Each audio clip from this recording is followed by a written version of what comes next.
For instance, shutting down national grid could amount to economic sabotage.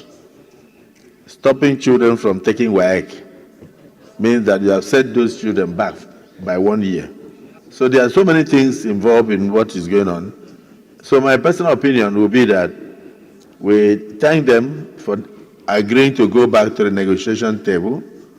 We urge the federal government to expedite action on negotiations in order to arrive at something that is acceptable, at least acceptable to both parties, or something that is reasonably acceptable to both parties.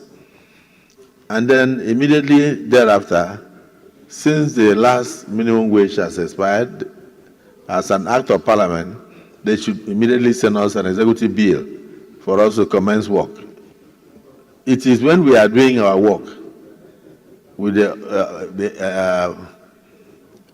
next executive bill that we will now sit in closed session to discuss the modalities of how to stop the situation we found ourselves, so it will not repeat itself. Well, joining us now is the president of the Trade Union Congress, Festus Osifa. Good to see you and thanks for your time. I know you and your colleagues have been so busy in the last 48 hours. But again, if you look at that, let's start from Nigerians before we come into the issues that you've had with government in the last couple of hours. Some Nigerians are divided. Some are not too excited about the strike, as you saw in that report. Some are saying, why call it off, while some are so pained. Does labor, organized labor, have any message for those Nigerians that are counting their losses owing to the strike? Good evening, Sulai, good evening, Ngozi, and good evening, viewers. The first thing is, everybody have different motives, most especially the Nigerians out there. There are some people that want you to embark on strike for 1 month. There are some people that, for different reasons, political reasons, religious reasons, because maybe they don't want to go to work. So there could be different reasons why everybody wants you to embark on strike. But for us in the labor movement, we weigh it's a very weighty decision before we go on strike. If you remember, I was in this studio over 3 or 4 different sections when we were hammering on the fact that we have given an ultimatum and it expires 31st of May. What the president did today, if he had done it like a week earlier, like 2 weeks earlier, we wouldn't have been here. Those marching orders should have been given before now. We gave a lot of signals. If you remember, there was a deadlock. If you remember, we walked out. So those things were signals for the authority to trigger the authority to act. So strike for us is at the last resort.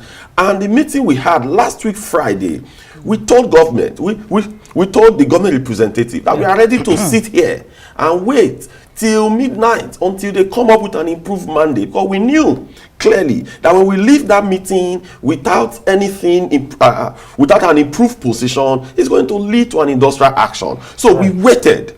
But again, to the entire Nigerians, for us, when we embarked on the strike, we first of all, we communicated to the unions in secondary schools to allow children, to allow the kids and the youth that are supposed to take WAEC to take WAEC. So in most parts, we've not really gotten reports where the WAEC of students were disrupted, because we asked specifically that they should allow them to go ahead. Then for some specific interventions, like some of the hospitals and all that, they were open, they weren't locked. So we tried to do that to the best of our ability. But overall, we shouldn't have gotten to this position, because we have a lot of time to have acted and resolved issues the way it should be. Yes, indeed. Well, you seem to be satisfied with whatever commitment the president gave, especially the marching orders to the finance minister. But it still came across as somewhat vague when you say the president committed to a figure above 60,000. Yes. What exactly is that figure? We do understand, of course, he's asked the finance minister to come up with something acceptable to all. Yes. But do we have? Can you give us an idea of what this figure could be? No. Okay. The meeting we had on Friday, that now deadlock that led to where we are today. So in that meeting, they literally told us that they cannot do more than 60,000. Okay. So it was as if, oh, that is the finality. We can't go beyond this. That was why we were pushing them. No, you have to do something above. If they had told us in that meeting, okay, we can do above 60,000, but let's go and consult. We will come back. Give us time. It could have been a bit different. But it was a scenario where we cannot do above this. Then, if you remember, the Senate leadership, led by the Senate President and the Speaker, they invited us for a meeting on Sunday before the strike, the commencement of the strike on Monday. So in that meeting, they were telling us that we should give them 2 months for intervention. That the new minimum wage for after 2 months, it will come. When I said no, we don't have 2 months. We don't have that luxury of time because workers are suffering. So it deserves the urgency of the moment. So now, if, for example, in that meeting, if they had told us this 1 week, for example, maybe the strike wouldn't have happened if they have committed to that. But when we now entered into that conversation, 2 things were actually, in fact, 3 things we achieved. One was that initially it is 60,000 or nothing. But after the strike, in yesterday's meeting, it was now, okay, we can do above 60,000. So for that, we counted that as a win. Then secondly, actually, the timeline. Because if we had continued the way we were going, maybe 3-4 months, we would have still be there dragging and all that. But government committing to that timeline that within 1 week, we will conclude this subject. So for us also, is also a win. Then the last one is also the attention that has been drawn to this issue now. For Mr. President to summon them today and give them marching order, that is the attention we have been trying to garner over this period. So we believe that within the next 1 week, that this subject should be resolved when government comes with an offer that respects the principle of negotiation. Because for us, there is a principle that governs negotiation, which I have explained here in this studio severally. So once they come up with that principle, I mean, Okay, sorry, let me just come in. By the way, Arise is thankful to you for all this honoring, talking to Nigerians. It's very important that the TUC speaks every time you're invited, because you don't have to leave that space, empty. Otherwise, people will fill it up for you. So thank you for all this, finding time to come to speak with us. Now, when we talk about the figure, do you have an idea? Because there's a meeting, because many are still asking, if you saw one of the respondents, do you have an idea of what the government is trying to work on now that they say, because 1 week is almost here? Yes. No, I can't speak for them. Maybe in addition to I'm that. just asking speak for them. I'm just asking if you have an idea. No, but what we have told them, which we are reasoning in that direction now, is that what was the value of 30,000 naira in 2019? What was the value of 11,000 naira in 18,000 naira in 2011? So can we walk through it by determining the net present value of what that amount was as at then? So it is that principle that we have pushed, we have canvassed to them. They said, okay, that they are also going to look at it. So when that is done, negotiation is not emotions. Was there pushback when you brought that? When you brought that analysis, talking about the value of where we were at the different stages of our minimum wage? Was there pushback from the government? No. They also explained the issue of affordability.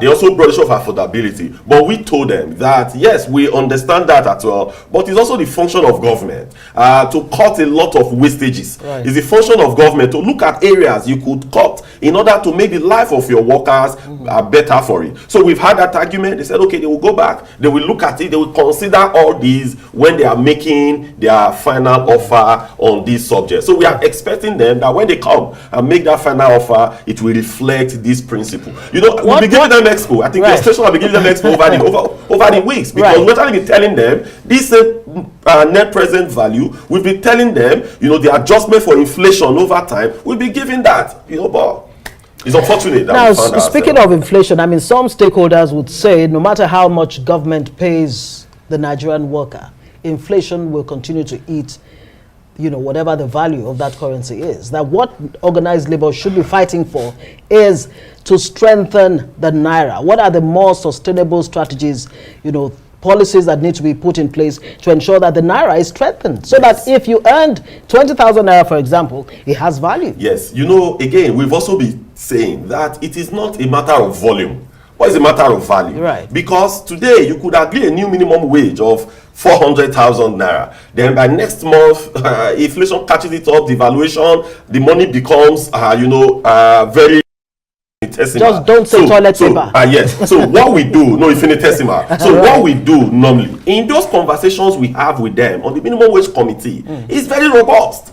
Those conversations we have been hammering on what government. For example, do you know that today, if the CNG infrastructures are developed across the nook and crannies of the country, and that we are the kekes that we use to come to work, the taxis, if they could be retrofitted to that CNG, they are not using CNG, the cost of transportation could crash by as high as 70%. So if that crashes, what is going to happen? You are spending less money to go to work. You are spending. So when that happens, then this instead of you using AGO to import food from different parts of Nigeria to another part, you are now using CNG buses, Right. CNG vans. It's going to bring down the cost of transportation, which will impact in different areas and different sectors. So these are the things that we canvass during that meeting.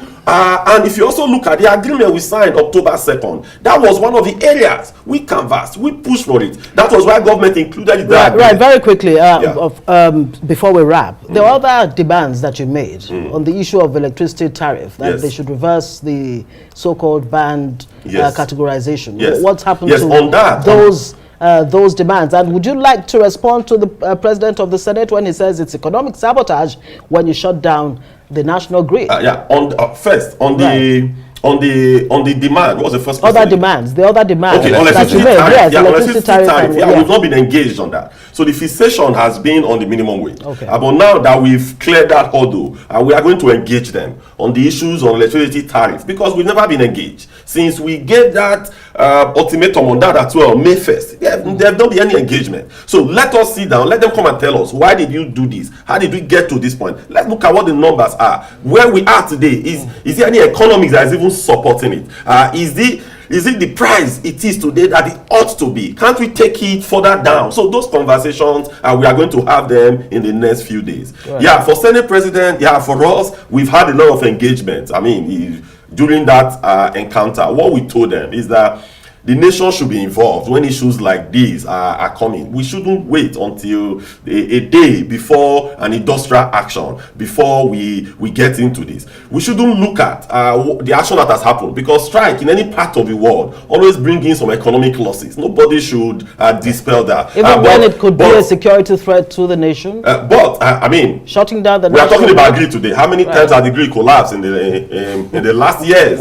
So if grid collapse, what do we call that? Do we call that economic sabotage? You remember last year over 14 times grid collapse. This year over 6 or 7 times grid collapse. What are you going to call that? Grid collapse is the same thing as shutting down power in the entire nation. I think I'll have to say thank you now. I think you've driven your point home. I want you to spare me just a few minutes to watch this video. If you are a traveler who carries a Nigerian passport, or if you have someone close to you who travels with a Nigerian passport.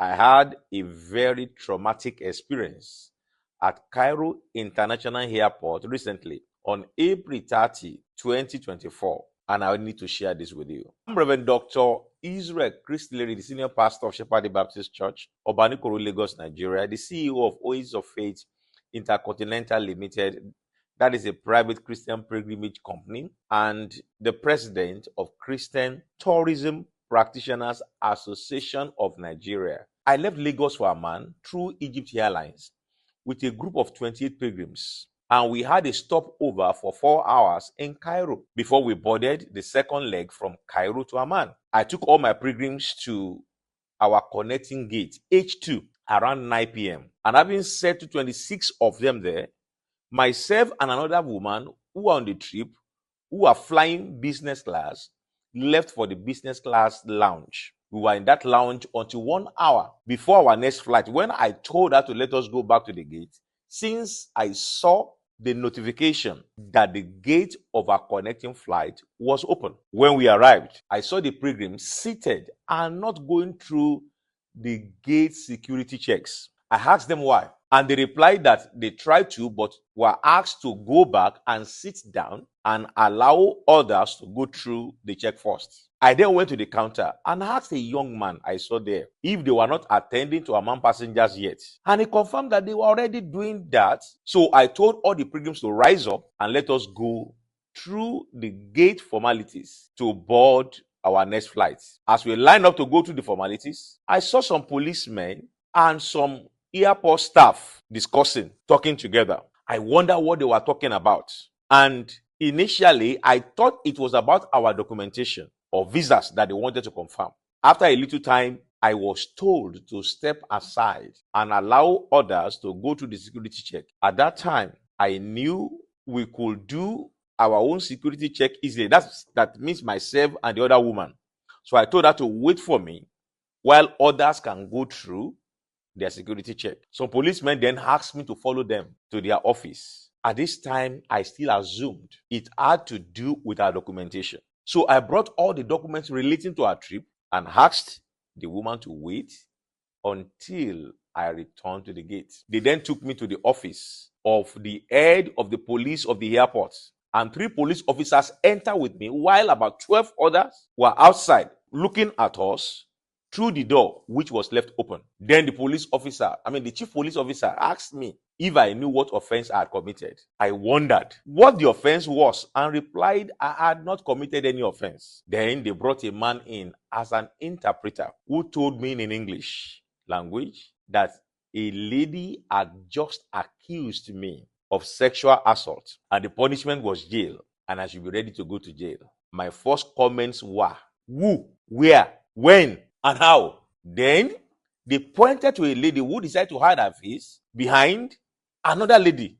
When I tried to look at her direction, I told the interpreter I had never seen the lady talk less of talking with her. The police chief then said, in our country, we believe the word of any woman as true. And that means with or without evidence, you are guilty. He then said there was a video evidence. When I heard that there was a video evidence, I was relieved and I requested for the video evidence. The letter said there was no need for video evidence because it will make me miss my flight unless I agreed to their offered solution. I made it clear that if they had any video evidence, they would not find me there. For I had been at the business class lounge for 3 hours and I had an alibi among my pilgrims who was there with me in the lounge till we left for the gate. Then they said there was a witness, and immediately a young man came forward who stated that he was a witness to the assault. I asked him where and when, but there was no answer. The police chief then said that since there was a witness, I could only go if I accepted the solution he will offer. I asked what was the solution. He then said, I must apologize to the lady in a way that she will accept. I then asked, how do I apologize for what I had not done? He insisted that if I did not apologize, I shall be charged to court. I then tried to look in the direction of the lady, who was still hiding her face behind another lady, and said, lady, I have never met you. I have no idea of what you are talking about, but possibly someone else has attacked you and you mistook me for the person. Nevertheless, sorry to you if you're offended. Anyway, but let it be known that I have no idea of what you are saying. The police chief then turned to a man who was said to be her boss if my apology was accepted, and he said it was okay. The police chief then said I should follow him to another office and leave my hand luggage behind. I objected to that idea by saying I cannot leave my bag behind because the rule of every airport is that passengers must always be with their luggage. I cannot leave my luggage behind. Around this time, I began to discern that they were up to something.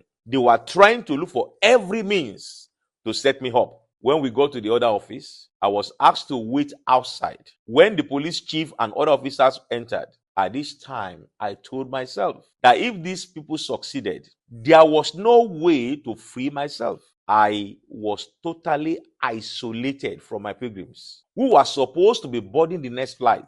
And I could not understand their conversation, which they were making in Arabic. I then picked off my phone, pressed the record button, and kept the phone back in my pocket. At least that will be my only evidence in the future. After a while, I was invited into the office and I was asked to come and sign a document they had prepared in Arabic. I refused to sign because I told them I did not know what they had written. That would be stupid of me as an educated person. They said if I did not sign, I will go to jail.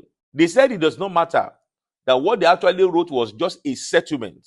And I still said no. To the glory of God, I had spent over 25 years of my life studying up to PhD level. I cannot sign what I do not know. The police chief then got angry and shouted me down and said, "You will miss your flight and I will detain you and charge you to court." The following morning, I then said to him, if God says I will go to jail for an offense I did not commit, so be it. But I will not sign unless I know what was written. Then the so-called interpreter offered to read the content to my hearing. And I told him I could not trust his reading. I insisted I could only sign if they could rewrite it in English. When they began to pressure me, I took the biro and wrote below the Arabic write-up, I do not know. I plan to write below, I do not know what was written above, but I am compelled to sign this document. Therefore, I am not aware of the contents above. But when they saw me writing, I do not in English, one of the officers snatched the biro from me and shouted me down. The police chief then insisted if I did not sign, I will miss my flight, which will have taken off, and they would detain me and charge me to court the following morning. Then an idea came to my mind. Since I succeeded in writing, I do not below the Arabic. It speaks volume. So I picked the biro again and wrote my surname. While doing that, the desk manager of the check-in counter came in and talked to them in Arabic like magic. They handed over my passport to me and asked him to take me to the aircraft. I did not understand the magic words that effected my release until I got to the tarmac. Right at the foot of the aircraft, I saw all my 27 pilgrims standing at the entrance of the aircraft. They had refused to board the plane unless their leader was released. Against all pleas and threats, even from the pilot, who told them he would take off without them, they refused to enter the aircraft unless their leader was released. Now I know that was my saving grace. The refusal of 27 persons who had already checked in to enter the plane frustrated their plots. That was the report the desk manager brought to this syndicate at their airport. They would have succeeded if I were traveling alone. I wondered what they would have achieved if there were no people that I was traveling with. They would have succeeded in making me miss my flight and extort me. I am still traumatized by that event, wondering what would have happened. What else would have happened if there were no other passengers with me? No doubt, this could have happened to many other persons who would have been charged to court for wrong accusations or ended up being extorted by this syndicate in that airport. I decided to make this video to expose the evil plots going on in many African airports against Nigerians. Kindly share this video with all your friends and your brothers so that they can know what goes on. We need to be more careful with these people. Please do your best to make it go viral. You might be saving another person from such embarrassment by exposing the evil schemes in some of these airports. May God save us from evil men. Amen.